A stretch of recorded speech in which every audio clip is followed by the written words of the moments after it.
What in the world? Maybe not. Give me.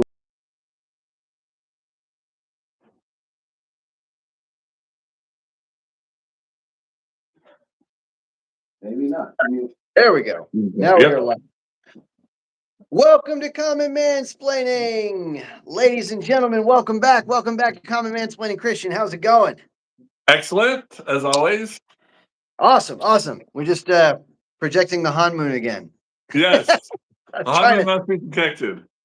I'm trying to figure out how this works. Guys, apologize. I have no clue about a deep K-pop demon hunter. But anyway, all right. So today we've got a fun one. We're going to talk with the arrival of Veterans Day coming up on Monday.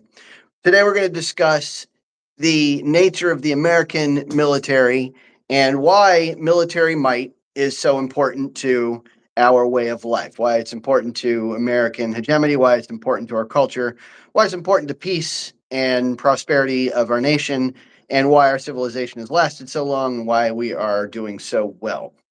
And with that in mind, I mean, I would just ask everybody, like, what do you think happens when a nation can't defend itself? Right? Like, it does not take very long for those civilizations to fail, and history is fraught with examples. So today we're gonna discuss the historical context. We're gonna discuss. Yeah. Let me mansplain this as basic as we can. Become man. So early days of human civilization, we start living in groups, right? This is really when civilization, right? When you're living on your own, you don't need but you're deciding to live in groups, right? First, you're hunting and gathering. But people find a third way that they can get resources by raiding other people who have resources, right? So very quickly you find people who, find that if they can go and attack, they can take. They don't have to grow the food or hunt down or risk themselves. They can just take it from other people who've done the work. Saves a lot of time, right? So on that level, the people that were good at raiding, were now. So people, if you had resources that you were building up to feed or meet your needs, you now needed a way to protect them from raiders. And Correct. You needed to essentially match the raiders' threat of violence with similar or more overwhelming violence, right? Even if you had, initially just to protect what was yours, Right. But what happens, right? So you protect what yours, you become more prosperous. What would happen is, resource scarcity. This is economics. Yep. When resources become scarce, now people look out. They need more territory to be able to meet the needs of their population, their group, right? And then that's fine for a while until you bump up against other groups, right? And then you either start raiding them, or you come into conflict, or you join together, right? This is the sort of peace option, right? And you live together in harmony. But obviously, different groups, right? There's conflict, and people are very suspicious of people that are not in their group, right? So militaries have been, especially for populations that weren't nomadic, wanted to stay in one place, right? Build up fixed structures, cultivate land, things like that. They had to worry about marauders or raiders, all the time. And so from the very earliest, artifacts, we find military fortifications, forts and things like this. It's just sort of a basic thing, a place that you have to do when being attacked. Being attacked was a fact of life. Now, this is something in the 21st century we have no real concept of, right? In America, at least. Right. And so you had to take some individuals out of your economy, to not farm, to not hunt, to not produce other goods or services, and set them as soldiers, right? To defend, so that the other stuff could take place, right? And to ensure that, and hopefully, the good nations, those soldiers are just trying to protect. They're not trying to invade or that. But in various times, certain groups would rise up and they'd feel like, hey, we want to join together, everybody. The most famous, I think, of historically was the Mongols, right? Yes. Who did not farm, looked down on farmers, right? They were kind of herdsmen, but they would come to the city, and they would send negotiators say, "Hey, would you like to become part of our Mongol Empire network?" Right? You would. And first people were like, "No." Then they, face this army who was technologically and in a lot of ways, there are books written about it anyway, superior to them. But other ones would say, yes, we'll join, like we surrender, right? Because they didn't have any means to really defend themselves, right? So they joined. So the vast majority of them actually surrendered or just joined the thing. But the history books were written about the cities that didn't take them seriously or said no or whatever. Indeed. All the way until they got to Europe, where they reached real fortifications, right? Hungary, and that's where their sort of march from Far East Asia ended, right? Because Europe had good defense, and so Europe learned that lesson that if you wanted to stop the invading Saracens or the Mongols, the Huns, you needed defense. You needed to take it seriously. You needed to put money into it. You needed to have real, not token soldiers, but strong men in a position because they'll be tested. So that's the culture that we arrived from, evolved from, inherited is that. And so Europe was building up their defenses, and then they would have all these. What would happen was a lot of kingdoms, and this is why people sort of disparage that a lot, is once they put in all these resources just to protect their country, and then they kind of get antsy, or they think, oh, I think mine are better than those, or let some sort of squabble. A lot of times it was religious, lead to wars between these armies. So there were Europe. Once they weren't worried about Mongol invaders anymore, all started fighting amongst themselves a lot. Right. With the fall of the Roman Empire, Rome had sort of calmed things down, but with end of Rome, so there's a lot of history on that. I'm not going to go into detail. Fast forward to the 20th century, right?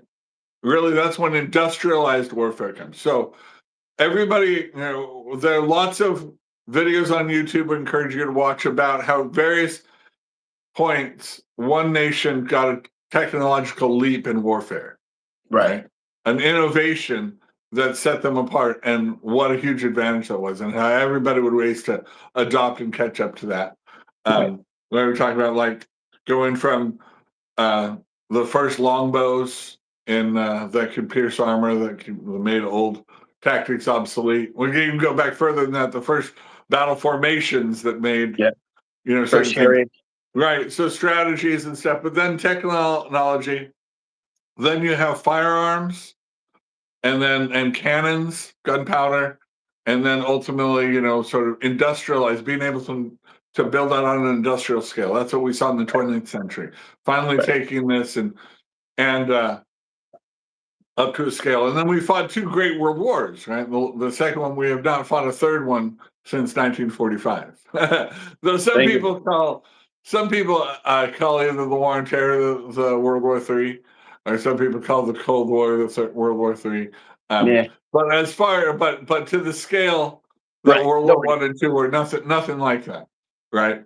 And but there have been a lot of sort of other conflicts, basically all over. But there are people who now question, right? The United States has by far the best military, right? Spends the most on the military, but has the best military technologically and service record, probably culturally, our record of military effectiveness is very good. And especially if somebody were to attack our homeland.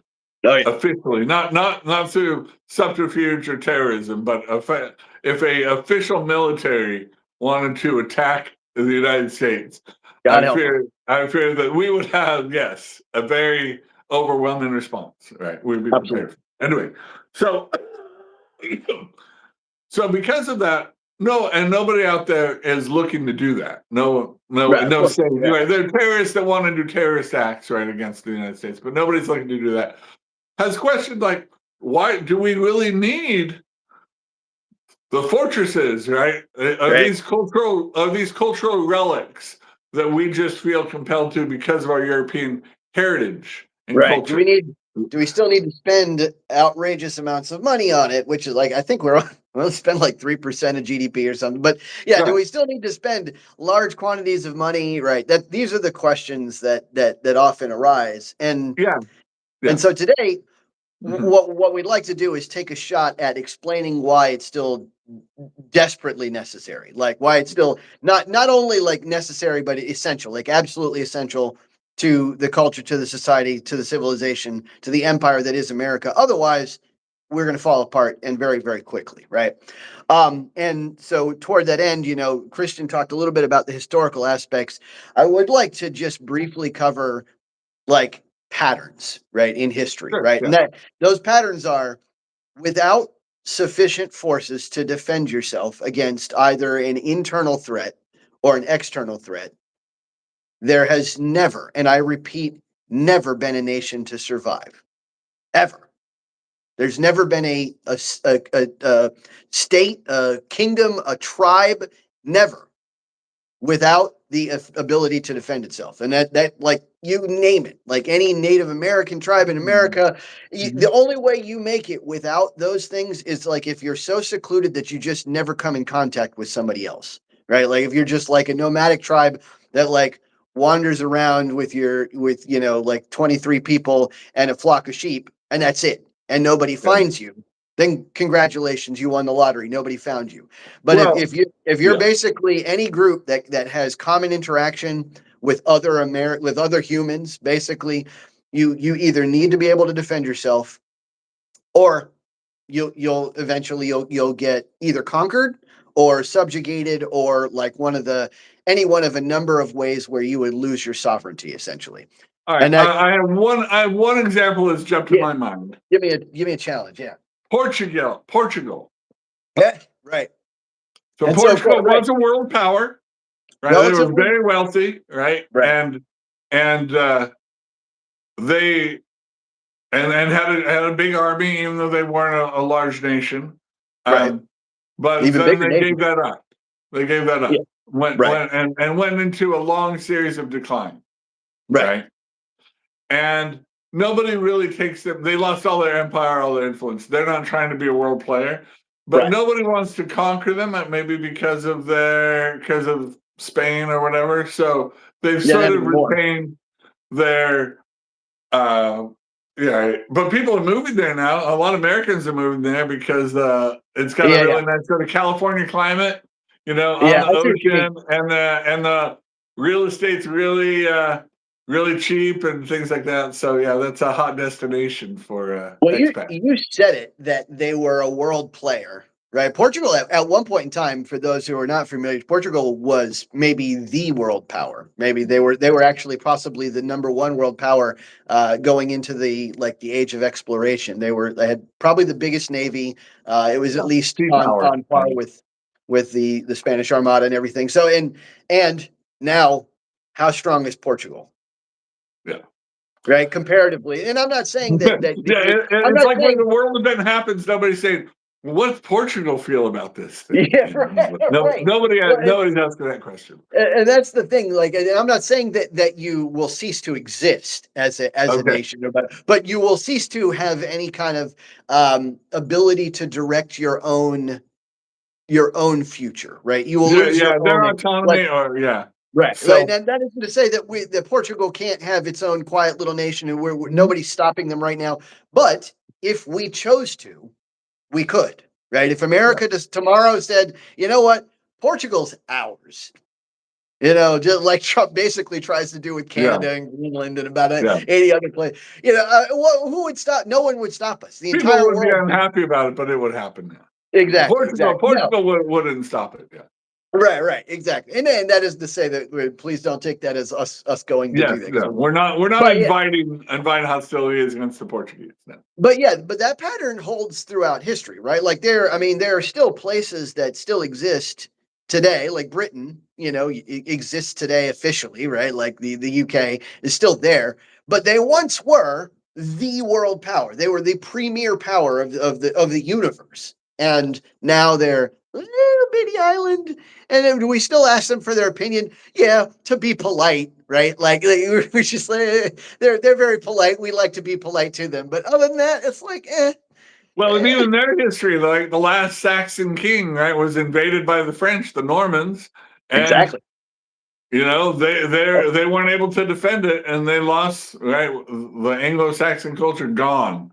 It's a Right. French conglomerate. It's English is really a Norman sort of French Right. culture. Yeah.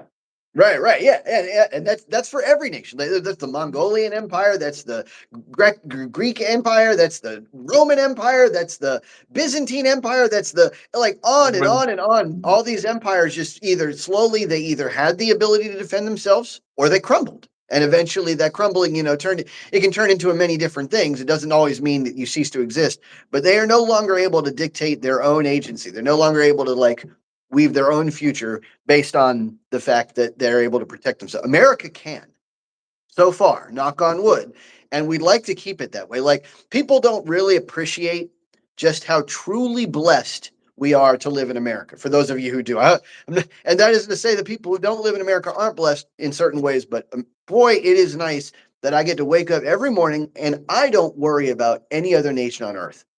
Like I really don't. Like if someone tomorrow, even China, like even the powerful ones, like we're saying, oh, we're going to war. I'd be like, God help them. Like nobody can really threaten America. They really can't because of our position, because of our, technological advancements, because of our standing army and our armed forces and their training and our abilities. We just don't have to worry about it Well, for a we're, variety of reasons. and right, and I think the value is right. This isn't money that we've just spent. This isn't an expense. This is Right. an investment, Yes. right? And for those that understand economically, the difference is that the United States has invested in this military, and it Yes. has and it brings about this prosperity, the opportunity. Right. And That's it's really more than dictated from the beginning of our Constitution. It was a value. It's one of the things the Constitution, three things the Constitution was set up to maintain, to make sure we're right. doing this, to make sure we've got to provide for this common defense. Yep, absolutely. And it's more than just common defense too, because as we'll discuss, it's Mhm. also to preserve internal peace and stability, to help us out economically. Like every one of these things that we're going to talk about today reinforce each other, right? So like without the stability that is provided by the armed forces of America, so many things in the world would be different. Like the security of the shipping worldwide would be different. Our ability to maintain stable economic markets around the world would be different. Everything would be different without I think the air travel would be very yeah, different. definitely. I think that people get on airplanes and fly around the world and fall asleep Yes, under the peace the of blanket of protection. The blanket of the United States. Yeah. Absolutely. And you mentioned it earlier too, like asking people's opinion. Like people should think about this. Like in the abstract, there's nothing really that lends Trump to negotiating peace treaties any more than any other great leader, charismatic leader. Like, and there's plenty of them in the world, right? Like, I think of myself as relatively good with Yeah. talking, but nobody asks me why, because I'm not the leader of a powerful military might, right? Like, I don't have that under my wing, and like you could ask. There's so many presidents and generals and dignitaries and ambassadors. Nobody asks any of them to go, work up an Israeli Gaza peace deal because they're just not important, right? Well, yeah. They don't have the military might behind. Right. When Hamas invaded Israel, everybody's like, get the American and Israeli ambassadors in here. We want to know, what the response is going to be. Right, Okay. right, Those are right. the players, right? People are like, hey, Portugal, what is your take on this? Please, Portugal. sorry. Yeah, no, so yeah, all right. So that those are there's obviously we could talk about, the fact that, for those of you out here who probably heard the words like Pax Americana, right? You've also heard Pax Romana, you've heard Pax Britannica. At each point in time, the reason that these pieces worldwide, this worldwide peace was available was specifically because of this military might, right? Without that, you have both external and internal strife. But it goes the other way as well, right? Like if you ever have, like in the past, if there are patterns of weakness, right? Like for example, right after World War I, everything went kind of haywire with Germany, right? And they were very weak and humiliated. And what it did was lead to immense amounts of rioting, lots of coups, assassinations, and then eventually that power vacuum had to be fulfilled, had to be filled, and then it made way for Hitler, right? Like it created all this additional strife because they weren't strong anymore, right? And that's the pattern everywhere. Like you could look at, for example, like after Japan, the reason that Japan was able to maintain its peace after World War II, after becoming weak and humiliated, is because America filled that power vacuum because we stepped in. Guaranteed, yeah. Right, with our military might, put a base there, and said like, no, you guys need to chill out. We got this. And then, right, but without can you imagine, like, if we weren't there, can you imagine if we were just like, Japan, you handle your own business. Sorry, you're destroyed. Japan would be populated by Russians today. Yeah, right, exactly. 100%. And in the meanwhile, those Russians would have done so very violently, right? Like it's not like yeah. it would have been a very peaceful conquest. They would have walked over there. Yeah. There are islands just above Japan, right, that are Russian, right? None of all those people look like white European people on it. None of them look like Asians, right? And Stalin certainly wanted the upper islands of Japan. We had to beg Stalin off, like he wanted all that. Oh yeah, that might have been very different too had he gained it. So I'm just glad that we did step in. But yeah, this is just a pattern. I want people to see this throughout history. Strength means peace. Weakness means lots and lots and lots of death. That's just how it is. And I mean, you could say things are different now. We're going to address that argument a little bit later, but it's important to see where we've come from to see where we're likely going to go in the future. So that's the historical argument. Now, in the American parallel, right, that's also been the case for us. If you look over our history, as America has gotten stronger, we've gotten more peaceful. Now, again, some of that's worldwide, right? Some of that's like everybody just kind of making some kind of moral progress too. But again, as we if you look at like the Wild West, right? Like if you look at back in the days when we were not as strong, things were crazy.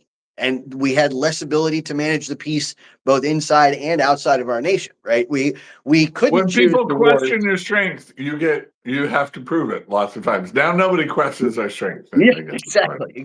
Right. And also it's additional flexibility with like which wars you can get involved in and how you can help allies. Like when we were just starting, we basically couldn't get involved in anything. We basically had to focus on ourselves. Now we can pick when we get involved, why we get involved, if we get involved, what for what purpose and how and to what extent and how we're going to run it and what we're going to manage. All of that's available only because of our strength, right? If we were weak, yeah, go ahead. Well, I would say some people say because of our strengths, we must be the oppressor. This is the sort of response is like that. Why people say death to America is because we're so strong. We're the thing that can, no matter where they are in the world, can destroy them, right? And we're sort of an omnipresent if their enemy is with us. And my response has long been, I want your response in a second, but that in history, anybody who achieved this type of military preeminence in the world would go a conquering, and we have not. Yeah. Right? Canada is still its own country, right? Right, because we have decided as a cultural thing, we don't want to conquer people. We want people choose to come on to join the United States thing. It has to be a voluntary thing, at least anymore. Now that we're right after World War II, even with our industrialized military might, Right. right, for everything we do, right, we left, right, we allowed Japan to have its sovereignty. We allowed Germany to have its sovereignty. We're Yep. and we have no interest in conquering. When everyone says you just want the oil of Iraq or Saudi Arabia, we want stability, right? Yeah. Because it's good for us. But we have no interest in governing or making that, a territory. We're not conquering, not interested in conquering. And that's pretty unprecedented. And Yeah. but that has led other people right to the other side. It's like, well, if we're not going to conquer, then we don't need. What's the value? Armies aren't valuable if they're not conquering. Right. What would you say to that? I want your response to that. Yeah, no, I definitely agree that America is a singular and unique scenario in that we probably could. I mean, after World War II, we probably could have taken over the rest of the world, and many historians say that we should have. In fact, like it might have been a more stable, Earth. Maybe not. It's impossible to know now, but it is true that there's something different about us. I would say that to an extent, it's because America, the foundational principles upon which America was built, make us less likely to just go around conquering for no reason, right? But also, I think there is at least something to the argument that we were able to employ a lot of soft influence. We were able to employ a lot of power without military might directly, right? Especially now that we have full and total economic dominance as well. We're able to apply economic pressure where we may in the past have had to apply military pressure, right? So we have more tools at our disposal. So there is that. I don't think that eliminates the need for military strength, but it's certainly it's like a good supplement to it, right? Yeah. As far as I obviously I don't buy the whole postmodern you're either an oppressor or oppressed group. Yeah. That obviously that's a bunch of nonsense. But even if that were the case, right? Even if strength made you oppressor by category, right? Yeah.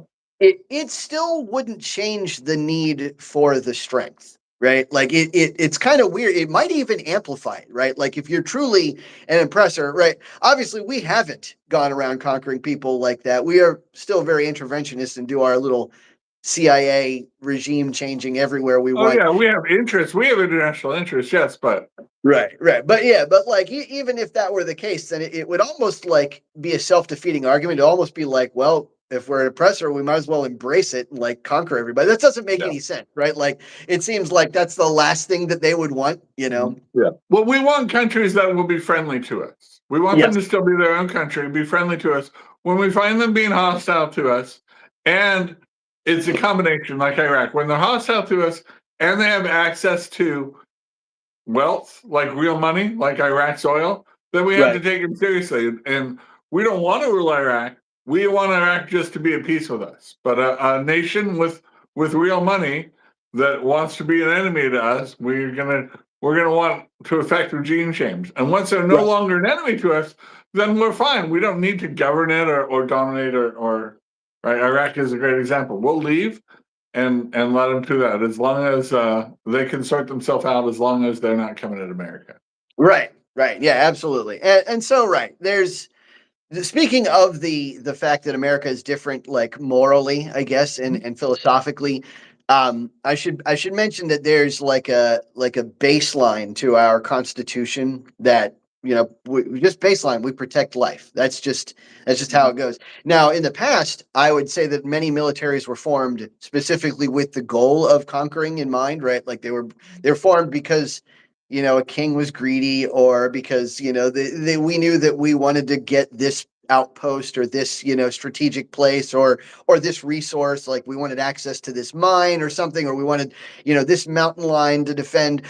But America is kind of different in that when the Constitution was formed, we formed it specifically so that we could self-manage, right? That was our whole goal, was we want to be over here, we want to do our own thing. Yes, we realize that there are these massive forces across the waters, but we want you guys to do your thing, we want to do our thing. And that was the whole premise behind it. We were just here to defend ourselves And there's nothing written into the Constitution about like going around conquering people, right? There's nothing there. It's just, but our moral imperative is to protect life both from foreign or domestic threats, right? And so as a consequence, right, one of the things that, George Washington said is to be prepared for war is one of the most effective means of preventing it, right? So Yeah. that's the game, right? Like we want to preserve. Many people have probably heard this phrase. It's like Latin phrase, "Si vis pacem, para bellum." To if you seek peace, prepare for war, right? But Yeah. that's our goal. Our goal is, in fact, to seek peace, and that's kind of set us apart from everybody else. Yeah. Prepare for war and pray for peace. And Yes. and I think this is our I think this is a very much uh, a cultural thing though, that we want to. We have this iron fist, but we don't want to. We want to bring it out with reluctance, or at least we did for a long time. And that is misinterpreted by different cultures that don't share our culture and values. Right? The Japanese thought we were super weak, that we wouldn't come to Great Britain's aid. Whoops. Right? That we were lazy. Right? They aspired all of these weak character attributes that our greatest ally, our mother country kind of thing, was on the verge of collapse, being attacked by Germany, and we were not coming to its aid. And that's why they sort of disrespected us and led to their aggressions in Pearl Harbor. And right, so obviously their mistake, right? We brought that thing out, we brought it out hard, and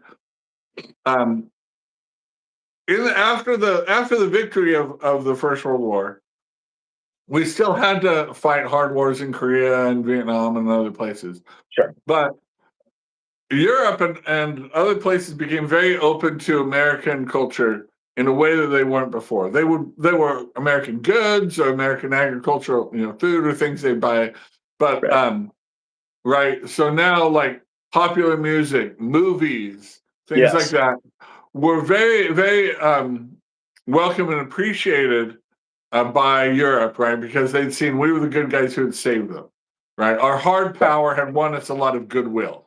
Yes. And so, so the now, right, in almost every European country, you'll take from the age of from first grade till you graduate high school, you'll have an English class. Yep. Right, and it's not so you can go to London and order some fish and chips. It's because America, right, and because this is the sort of lingua franca now is American English, and that you need to have some familiarity with it, right, and you need to know and be up on American history. What America is doing in the 20th century is the history of America. Everybody has to study it, and but our hard power, and people want to say, "Oh, well, that's the greater power." This soft power, right? Bringing people to our universities to educate them, letting them consume our entertainment, our food, and enjoy our sports, our cultural exports. This is more powerful than hard power. Yeah. What would your response be to that? So it's funny. I was just thinking about this today. There's a great scene. I don't know if people in the audience are Game of Thrones fans or if you've seen it. There's a great scene in Game of Thrones where Littlefinger, is basically talking down to Queen Cersei. And Queen Cersei's like this very, very powerful monarch. And he's like, the great houses often forget one key truth, and that is knowledge is power. And she's like, seize him. And her guards just immediately grab him. She's like, cut his throat. And they start to cut his throat. She's like, actually, wait, I've changed my mind. They stop. They're like, back up, let him go. Turn around, take 3 steps back, close your eyes. And then she walks up. She's like, power is power, right? Yeah. And there's really no substitute for that. Like, and that's the key difference between, I think, what people lose in this soft power versus hard power battle, right? Is soft power is a tool that can be used to sometimes achieve a result. Hard power is a tool that can always achieve the result. And that's the difference between whether or not you actually have what I would call power or whether or not you have a tool that might give you power, right? And that's, I think, The other side to this coin, of course, is this is a false dichotomy. You don't have to have one or the other. Often they come together, but they blend. I will say that hard power in the short term, when used, can create backlashes, insurgencies. Sure. There were even brief insurgencies in Japan, but ultimately they were so humbled, and their emperor culturally set a tone of humility, right? That wasn't an issue. But we saw, like in Iraq, even though we were overwhelmingly hard power, like that we could overwhelm the official military, we saw these insurgencies, people not respecting hard power for a long time. Those will die down, but yes, ultimately, when people respect your hard power, right, it gives you an opening for soft power and for there to be cultural exchanges. Right, but you can't have backlashes in the near term when you use hard power. People, all right, think you're being a jerk, right? Now, have you ever seen Team America: World Police? Yeah. All right, it's not something I can recommend to anyone. No. But it's sort of opinion. Its foreign policy objective at the end is essentially like the United States can deal with dictators or international jerks, right? Like North Korea, like Putin, like Iran, like people that just want to stir up trouble, Right. and so that can be kind of swaggering and unlikable sometimes. But you want us on that wall, you need us on that wall, even when you don't agree 100% with how we, all of that. Right. Our manner of doing it. And Trump, it was usually seen as, we're so overwhelmingly powerful, we should sort of soft play that we get that culture from the Great Britain, right? When they were the big player, right? Trump is not about that. Trump is more of a Queen Cersei type of demonstrator, throw around stuff and like, my button's bigger than your kind of stuff. So that's been an adjustment for people, just because they've been used to, since the end of the Cold War, us sort of understating and not bragging about our might. Like we haven't held any military parades in 30 years. Right. The fact that Trump wanted to have one for the 4th of July, like, freaked everybody out, just because they're like, this is culturally, right? He's a disruptive president. But it is type of thing, like, when you're this overwhelmingly powerful, you're supposed to be what? More of a gentleman? Well, the other thing too is we've been doing it for so long, right? Like there's a game, right? Where, the classic, like, tread softly but carry a big stick is an adage that only works for a certain amount of time, right? There's a certain amount of time where if you don't ever show somebody the stick, then they forget you have it, right? Like I kid you not, it was definitely happening to us. It was definitely getting to the point where all these nations, especially economically, were taking advantage of us for so long. It was like they forgot we had it. It was like they forgot that actually we can set the terms of our economic engagement. We can't. Now, we haven't been, but they forgot that we can, right? And so it's nice that Trump, just kind of pulled it out and showed, like, look, this is the big stick, and this is how it goes. If I need to, I can tear the life out of everyone, because we don't need you guys, right? Yeah. We want you, and this is the key that, obviously, with regard to foreign policy, like, everything is better if everyone collaborates, obviously, right? Like, the whole world works better if we can all hold hands and sing Kumbaya. Yeah. Unfortunately, I think it would be just too optimistic, just too naive to assume that will just be the case for every nation on earth all the time, which is why we'll just never outlive the need for a military. We just won't. I wish we would. I mean, there's still pirates. There are people that would raid us, right? No, right? We don't raid other countries, right? When we destroy these drug boats that want to come to our waters and bring poison in our waters, we're not taking those drugs and selling them ourselves or use them ourselves, right? Well, not after we blow them up. But that we don't want other people's wealth. We just want to trade in peace. But it is naive to think that there aren't people that will try to game that system, take advantage, try to use threats of violence against, especially if they sense weakness, if they sense like, oh, they're unwilling to be violent. That was essentially Right. what the Falkland Islands Yeah. conflict was, is they thought Britain had become so weak that they wouldn't do anything if they came in, if Argentina went and just tried to. I saw somebody in the chat say make Argentina great again, so I was thinking about Argentina. Right. But Margaret Thatcher was like, and she was even told, right, to not do anything and let soft power, or let people just talk about it. And she's like, no, we're not going to do nothing. I'm sending an aircraft carrier group down there now, right? And we'll sort this whole thing out. And oh, your hard power is not up to stuff. Well, the Falklands get to be ruled by Great Britain, right? That's it. And you may not like it, right? But that's what's keeping Israelis free to practice their religion in Israel, is they have a military, right? And they invest in it. That it's not just a wasted money; it's an investment in keeping the peace.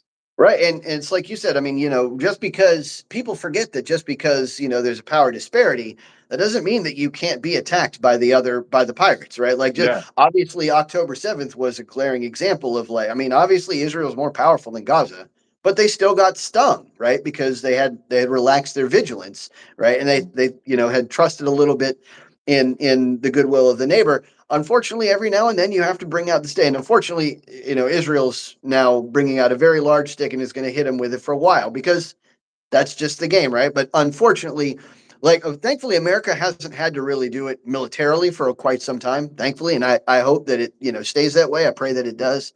But yeah, I mean, the thing is peace without that power is really just an illusory peace. It's either illusory or temporary, right? You basically either have a situation where you think you're at peace, but you just have no freedom, or you have it as long as the stronger person lets you have it, right? And that's just the truth, right? Like the truth is, for Gaza, for example, who is the weaker group, they have peace as long as everybody lets them have peace, and we would have let them have it indefinitely had they not chosen to just randomly go out and kill a bunch of people, and that's the thing, right? But the adage still holds true, right? They could have had a peace only at our goodwill, right?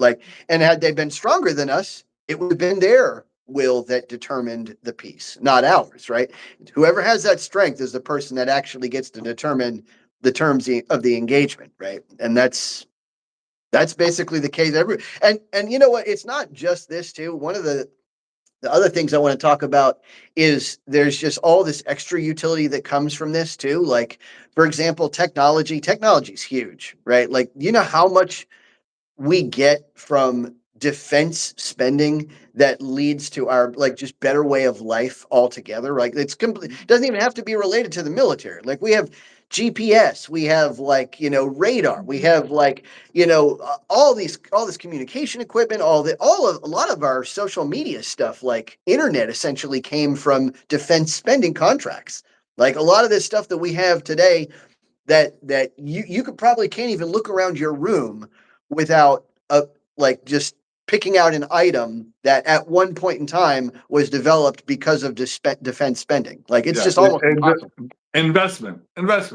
Absolutely. Right. And really just our ability to create markets and trade peaceably, right? And go about and have prosperity. I'm interested if there were any comments that anybody on there that was worth talking about. Anybody out there have questions or comments about the military?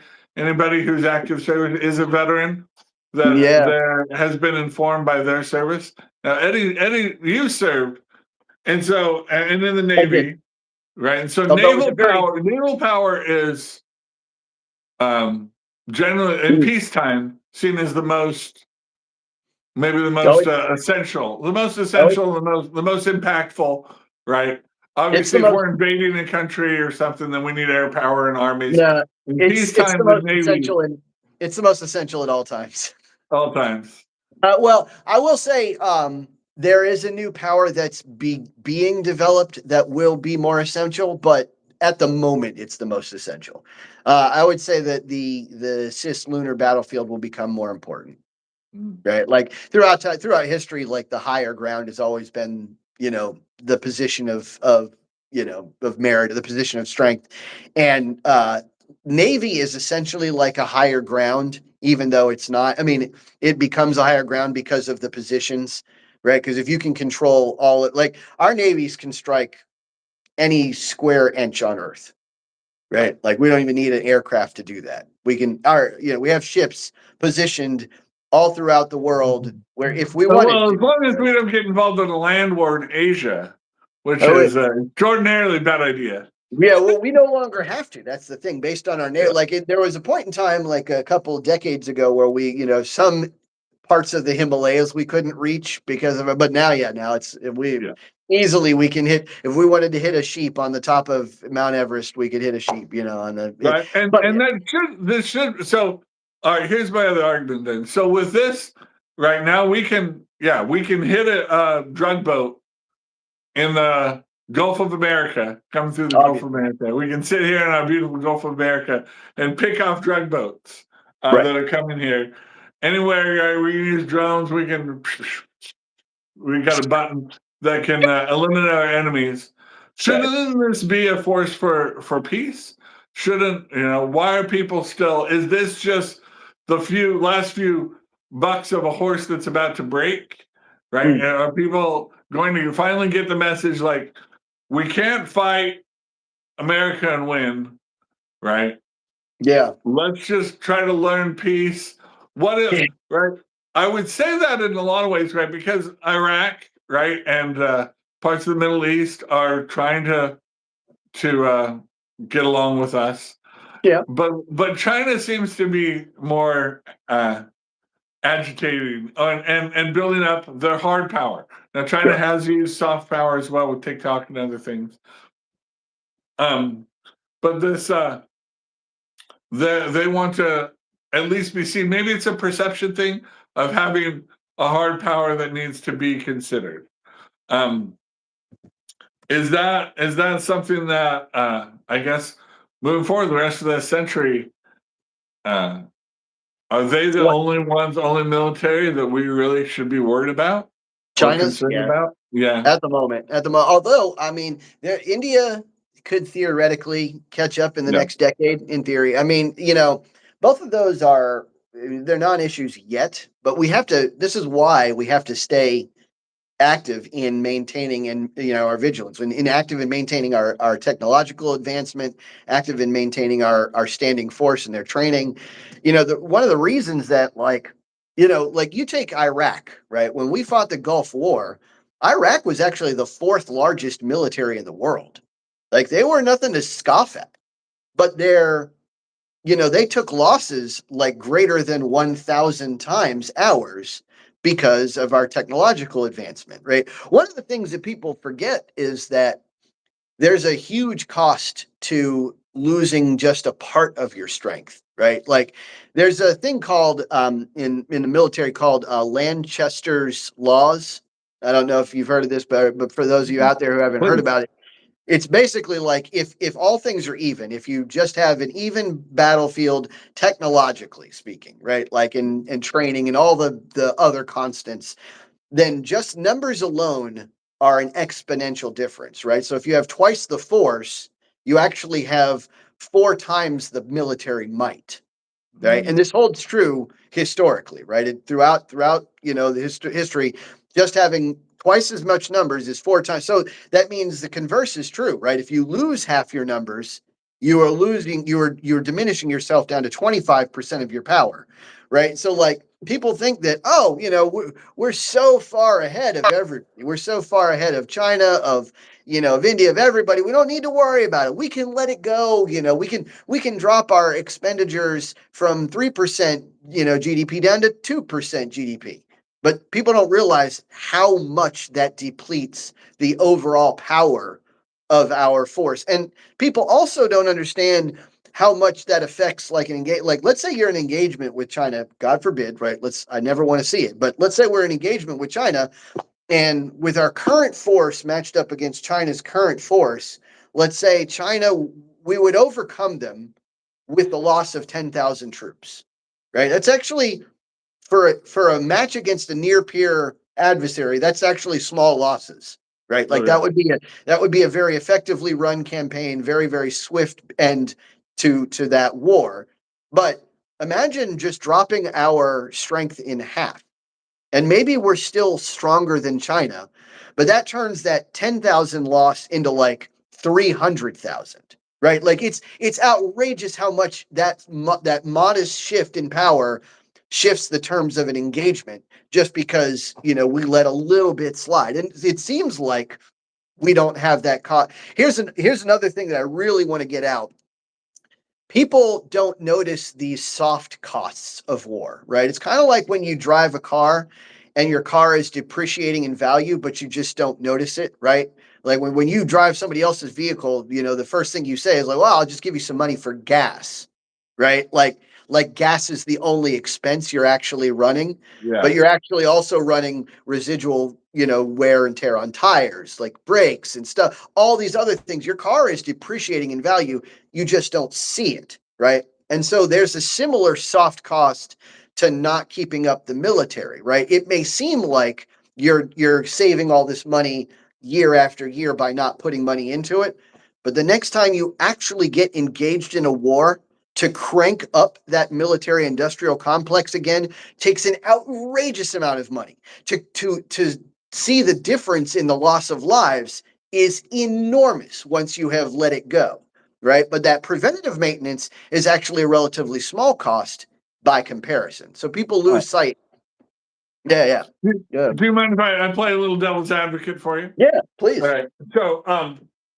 So we've got the best fighter jet in the world, right? At the moment. Why, if we're already the best, why keep investing in more? And here's the thing. So the A-10 Warthog, you know about the A-10 Warthog? It's an airplane developed in the late 60s and put in the battlefield in the 70s. They've been trying to retire it for years because it's old technology, but it's still effective. They're like, actually, let's do some retrofits on it and keep it out in the battlefield. Why, if we have something overwhelming like the A-10 that maybe just needs some, upgrades, GPS or whatever integrated so it can integrate with other systems well, do we really need to go for some nth generation fighter to be way better if we already have something that's so overwhelming?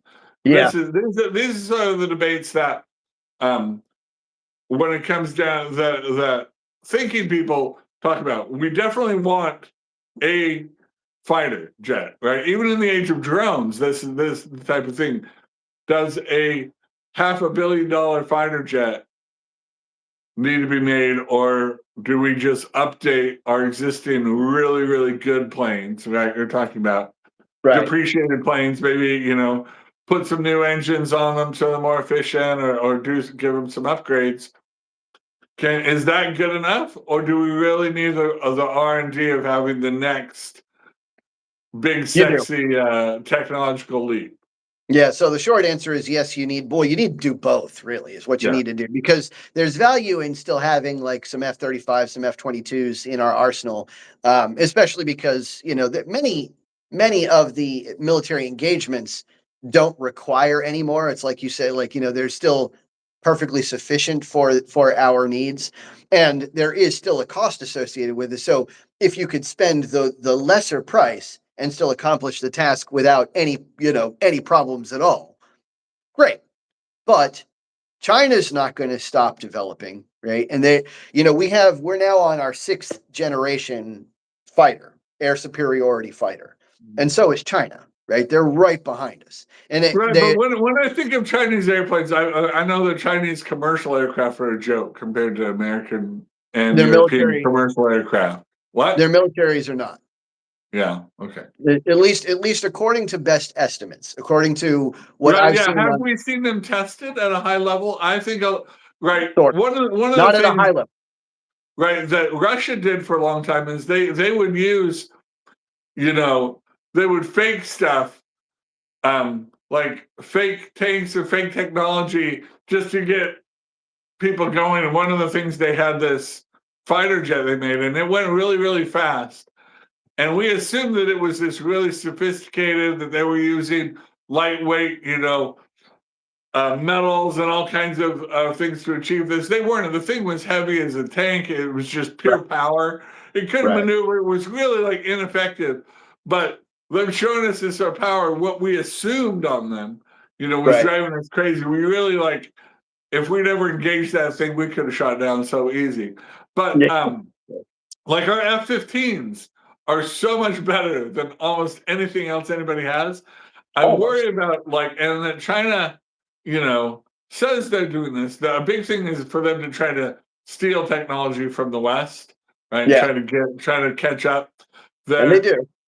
I feel like and I feel like they know it. They'd like to posture themselves that they've got a sixth generation fighter that's on our level. I'm telling you, as a common man, I'm skeptical of China's anyway. I'm skeptical of its thing. Now, what I'd like to talk about, I know we're almost up today. What I'd like to talk about next time is about the esteem given to the soldier.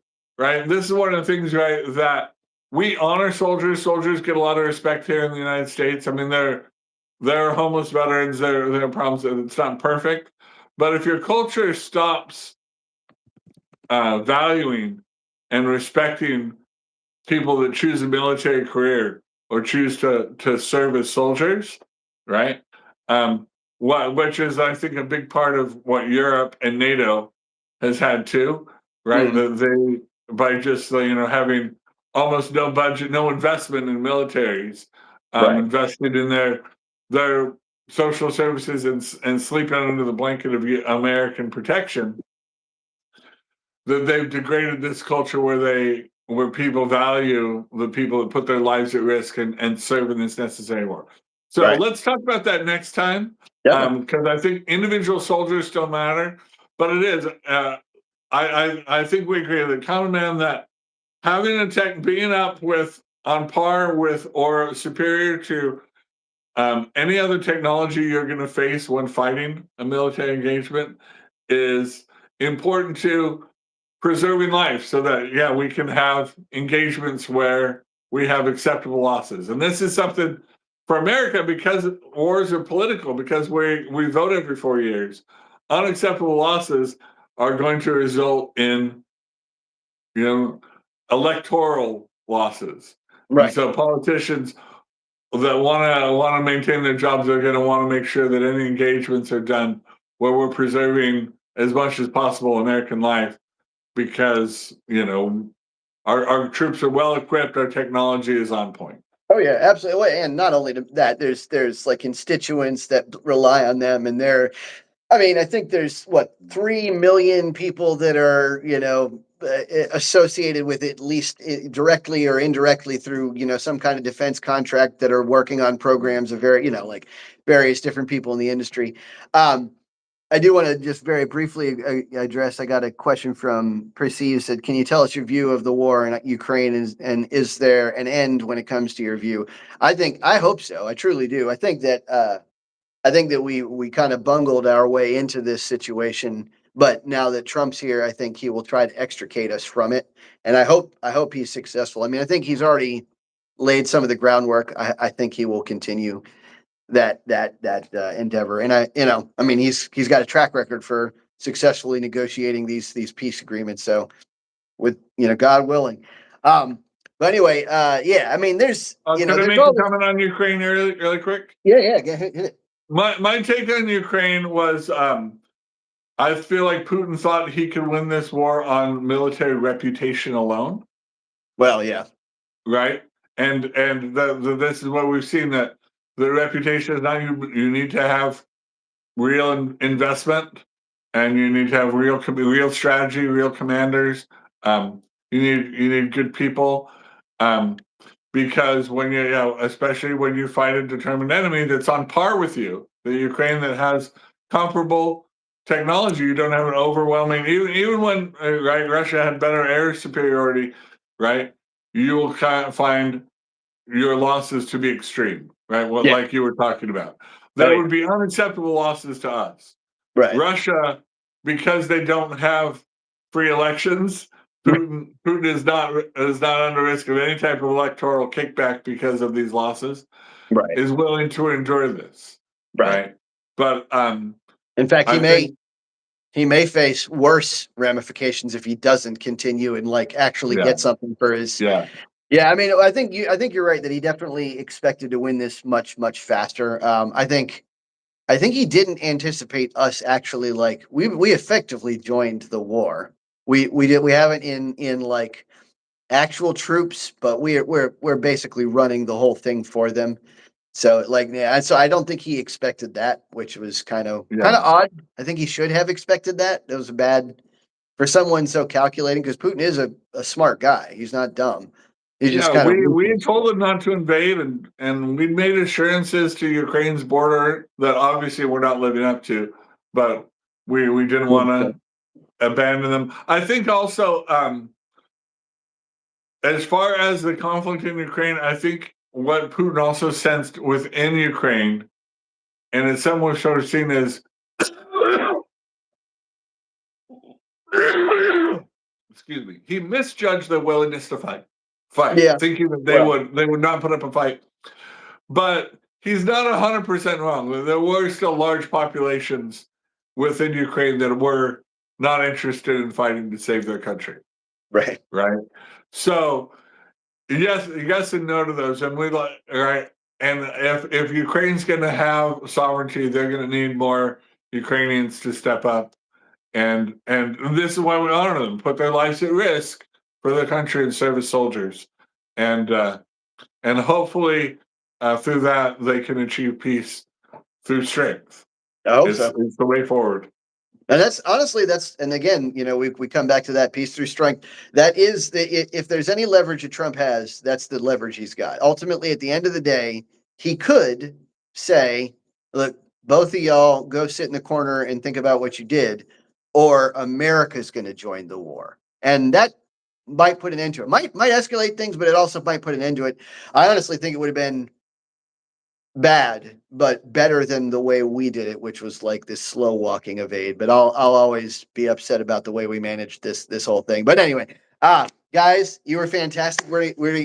I think ultimately the best way to honor Veterans Day is to maintain the strength that we've achieved, to maintain what America stands for, the American military might that we've achieved to this point, and that's how we'll truly honor the veterans this upcoming Monday. We'll catch you guys next time on Common Mansplaining. Keep it coming. Keep it coming.